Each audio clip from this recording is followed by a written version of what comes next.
ಮಾಜಿ ಮುಖ್ಯಮಂತ್ರಿಗಳು ಸ್ವಲ್ಪ ಜೋರಾಗಿ ಕೇಂದ್ರದ ಸಚಿವರಾದಂಥ ಸನ್ಮಾನ್ಯ ಶ್ರೀ ಎಚ್ ಡಿ ಕುಮಾರಸ್ವಾಮಿ ಅವರ ಹುಟ್ಟುಹಬ್ಬದ ಪ್ರಯುಕ್ತ ಇವತ್ತು ಪಕ್ಷದ ಅಧ್ಯಕ್ಷರು ಎಲ್ಲ ಮುಖಂಡರು ಕಾರ್ಯಕರ್ತರ ಹಾದಿಯಾಗಿ ಇವತ್ತೇನು ಕುಮಾರಸ್ವಾಮಿ ಅವರ ಹುಟ್ಟುಹಬ್ಬವನ್ನು ಆಚರಿಸ್ತಾ ಇದ್ದೀವಿ.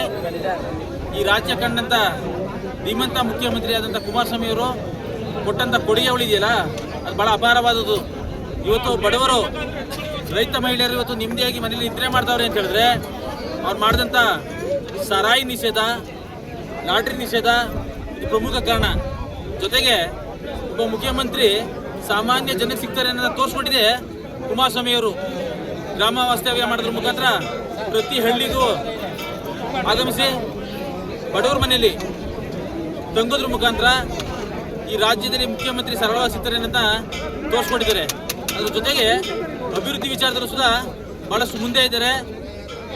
ಈ ರಾಜ್ಯದಲ್ಲಿ ರೈತರ ಬಗ್ಗೆ ಚಿಂತನೆ ಮಾಡೋಂಥ ವ್ಯಕ್ತಿಗಳೇನಾರ ಇದ್ದರೆ ಅದು ಸನ್ಮಾನ್ಯ ದೇವೇಗೌಡರು ಮತ್ತು ಕುಮಾರಸ್ವಾಮಿಯವರು. ಅವರ ನೇತೃತ್ವದಲ್ಲಿ ಇವತ್ತೇನು ಪಕ್ಷವನ್ನು ಕಟ್ತಾ ಇದ್ದೀವಿ. ಈಗ ಹೊಸದಾಗಿ ಸಾರಥಿಯಾಗಿ ನಿಖಿಲ್ ಕುಮಾರಸ್ವಾಮಿಯವರು ಏನು ಮಾರ್ಗದರ್ಶನ ಕೊಡ್ತಾ ಇದ್ದಾರೆ. ಈ ಮೂವರ ಮಾರ್ಗದರ್ಶನದಲ್ಲಿ JDS ಪಕ್ಷವನ್ನು ಕಟ್ಟಿ ಮುಂದೆ ಬರೋಂಥ ಚುನಾವಣೆಯಲ್ಲಿ ಕುಮಾರಸ್ವಾಮಿಯವ್ರನ್ನ ಮುಖ್ಯಮಂತ್ರಿ ಮಾಡಬೇಕು ಅಂತ ಈ ರಾಜ್ಯದ ಜನತೆ ಜೊತೆ ಕಾರ್ಯಕರ್ತರಿಗೆ ಆತೋರಿಸ್ತಾ ಇದ್ದೀವಿ. ಭವಿಷ್ಯದಲ್ಲಿ ಈ ರಾಜ್ಯ ಏನಾರ ಉದ್ಧಾರ ಆಗಬೇಕು, ರೈತರು ಉದ್ಧಾರ ಆಗಬೇಕು, ಬಡವರಿಗೆ ನ್ಯಾಯ ಸಿಗಬೇಕು ಅಂತ ಹೇಳಿದ್ರೆ ಸನ್ಮಾನ್ಯ ಕುಮಾರಣ್ಣವರು ಮುಖ್ಯಮಂತ್ರಿ ಆಗಬೇಕು ಅಂತ ಈ ರಾಜ್ಯದ ಎಲ್ಲ ಜನತೆಗೆ ನಾನು ಮನವಿ ಮಾಡ್ತೀನಿ. ಕುಮಾರಸ್ವಾಮಿ ಅವರಿಗೆ ಬಹಳ ಸರಳ ಸಜ್ಜನಿಕೆ ರಾಜಕಾರಣಿ, ಮಕ್ಕಳು ಹೋದ್ರು ಸುಧಾ ಮಾತಾಡ್ಸಂತ ರಾಜಕಾರಣಿ ಏನಾರ ಈ ರಾಜ್ಯದಲ್ಲಿ ಇದ್ದಾರೆ ಅಂದರೆ ಅದು ಕುಮಾರಸ್ವಾಮಿ ಅವರು ಮಾತ್ರ. ಅವ್ರು ಕೊಟ್ಟಂಥ ಕೊಡುಗೆ ಇದೆಯಲ್ಲ, ಘೋಷಣೆಯನ್ನು ಮಾಡಿದರು ಪಂಚರತ್ನ ಯೋಜನೆ ಮುಖಾಂತರ ಈ ರಾಜ್ಯದಲ್ಲಿ ಪ್ರತಿಯೊಬ್ಬರಿಗೂ ಸುಧಾ ಆರೋಗ್ಯ ಸಮಸ್ಯೆ ಅಂತ ಬಳತಾರಂತ ಎಲ್ಲರಿಗೂ ಸುಧಾ ಆರೋಗ್ಯ ಸೌಲಭ್ಯ ಉಚಿತವಾಗಿ, ಜೊತೆಗೆ ವಿದ್ಯಾ ಇವತ್ತೇನು ಪ್ರಮುಖವಾದಂಥ ಅಂಶ, ಆ ವಿದ್ಯೆಯನ್ನು ಉಚಿತವಾಗಿ ಹೈಟೆಕ್ ಕೊಡೋದ್ರ ಮುಖಾಂತರ ಈ ರಾಜ್ಯನ ಅಭಿವೃದ್ಧಿ ಮಾಡಬೇಕು ಅಂತ ಹೊರಟಿದ್ರು. ಖಂಡಿತ ಈ ಜನ 2028ಗೆ ಕೈ ಹಿಡಿದಿದ್ದಾರೆ ಕುಮಾರಸ್ವಾಮಿ ಅವ್ರನ್ನ. ಈ ರಾಜ್ಯದಲ್ಲಿ ಮುಖ್ಯಮಂತ್ರಿ ಮಾಡೇ ಮಾಡ್ತಿರೋ ಅಭಿಲಾಷೆ ಇದೆ. ನಾವು ನಿಖಿಲ್ ಕುಮಾರಸ್ವಾಮಿ ಅವರ ಸಾರಥ್ಯದಲ್ಲಿ JDS ಪಕ್ಷವನ್ನು ಕಟ್ಟುವಂಥ ಕೆಲಸ ನಾವು ಮಾಡ್ತೇವೆ. ಈ ತಾಲೂಕಿನಲ್ಲಿ ಕುಮಾರಸ್ವಾಮಿ ಅವರ ನೇತೃತ್ವದಲ್ಲಿ ಪಕ್ಷವನ್ನು ಕಟ್ತೇವೆ. ಜೊತೆಗೆ ಕಳೆದ ಬಾರಿ ಏನು ನಮ್ಮ ಮಾಜಿ ಶಾಸಕರಾದಂಥ ಮಾದೇವಣ್ಣವರು ಭಾಳಷ್ಟು ಅಭಿವೃದ್ಧಿಯನ್ನು ಕೆಲಸವನ್ನು ಮಾಡಿದ್ರು. ಜನತೆ ಇವತ್ತು ನೆನೆಸ್ಕೊಂಡು ಪರಿತಪಿಸ್ತಾ ಇದ್ದಾರೆ ನಾವು ಎಂಥ ತಪ್ಪನ್ನು ಮಾಡಿದ್ರು ಅಂತ. ನಮ್ಮ ತಾಲೂಕಿನಲ್ಲಿ ಇವತ್ತು ಭಾಳಷ್ಟು ಭ್ರಷ್ಟಾಚಾರ, ಯಾವುದೇ ರೀತಿ ನ್ಯಾಯ ಸಿಕ್ಕಂಥ ಕೆಲಸ ಆಗ್ತಾ ಇಲ್ಲ, ಭಾಳ ಅನ್ಯಾಯ ಆಗ್ತಾ ಇದೆ. ಆದ್ದರಿಂದ ಜನ ಇವತ್ತು ರೋಸವಾಗಿದ್ದಾರೆ.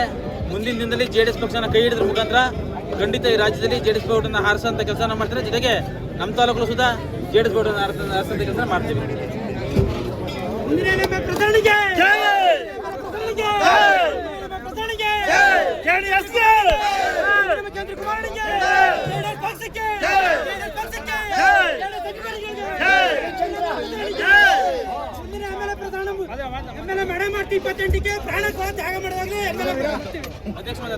ರಾಜ್ಯದ ಮಾಜಿ ಮುಖ್ಯಮಂತ್ರಿಗಳು ಹಾಗೂ ಕೇಂದ್ರದ ಬೃಹತ್ ಉದ್ಯಮಿ ಐರನ್ ಅಂಡ್ ಸ್ಟೀಲ್ ಕೇಂದ್ರ ಸರ್ಕಾರದ ಮಂತ್ರಿಗಳು ಆದಂತಹ HD ಕುಮಾರಸ್ವಾಮಿಯವರ ಹುಟ್ಟುಹಬ್ಬವನ್ನೇ ನಾವೆಲ್ಲರೂ ಇವತ್ತು ಆಚರಿಸ್ತಾ ಇದ್ದೇವೆ. ಭಗವಂತ ಅವರಿಗೆ ಶ್ರೇಯಸ್ಸನ್ನು ಕೊಟ್ಟು, ಆರೋಗ್ಯವನ್ನು ಕೊಟ್ಟು, ಮತ್ತೊಂದು ಸಾರಿ ರಾಜ್ಯದ ಮುಖ್ಯಮಂತ್ರಿಯಾಗಿ ನಿಮ್ಮೆಲ್ಲರ ಕಣ್ಮಣಿಯಾಗಿ ರಾಜ್ಯದ ಅಭಿವೃದ್ಧಿಗೆ ಅವರು ಸಹಕಾರ ಇವತ್ತು ಭಗವಂತ ಮಸಣೆ ತಮ್ಮ ಅವರಿಗೆ ಆಶೀರ್ವಾದ ಮಾಡಬೇಕು ಅಂತ ಇವತ್ತು ಕೇಳ್ಕೊಳ್ಳೋದ್ರ ಮೂಲಕ ನನ್ನ ಮಾತನ್ನು ಮುಗಿಸ್ತೇನೆ. ಎಲ್ಲರಿಗೂ ನಮಸ್ಕಾರ. ಸ್ವಲ್ಪ